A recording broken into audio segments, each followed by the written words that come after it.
Most of the mission-critical applications which run the business processes will be housed in the data center, but accessed by people working in the office. Typically, the office will be connected to the data center by a dedicated point-to-point link, which is high-speed, secure, and reliable. This is usually called a leased line and comes in bandwidth units of megabits per second or gigabits per second. The faster speed links are required if there is a lot of data to move around. For example, if you're storing very large video files.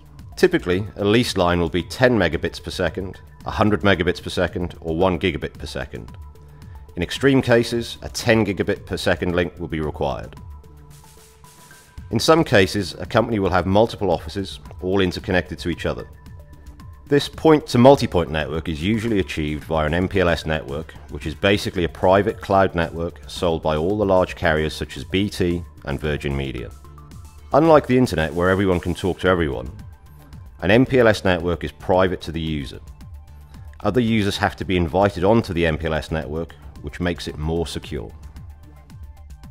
Connecting the data center to this network therefore means that the data center must buy an MPLS connection from the same carrier.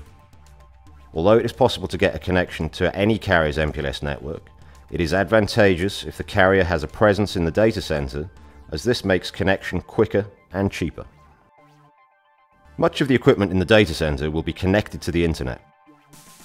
This offers a second route to connect to the office and also allows home workers and mobile workers to connect to the data center. However, the internet is probably most important because it allows the general public to access the company's IT in the data center. The most common example of this is to view the company's website. There are two types of connection to the internet. Standard internet access, which is exactly the same as the internet connection you have at home. This is sold by an internet service provider, who will also give you some IP addresses. It is sold in units of megabits per second, with 10 megabits being the usual minimum. IP transit, which is what the ISPs use to connect to each other. A company using IP transit will have its own autonomous system number and its own range of IP addresses. In effect, it will be an ISP.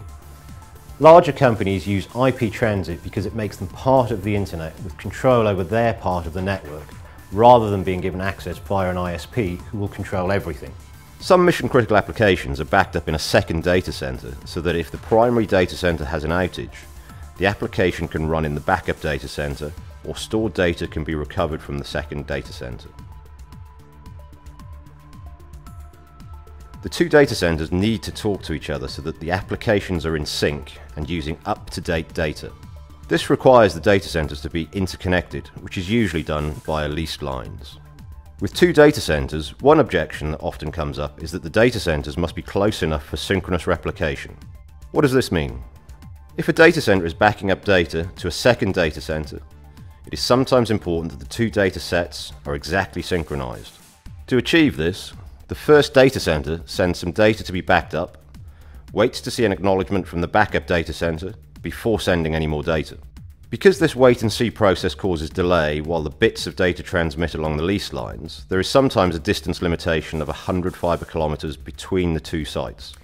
This limitation arose because EMC, who make the industry-leading storage equipment, imposed this number. Most other manufacturers do not have the same limit, and in any case, only 10% of applications actually use synchronous replication.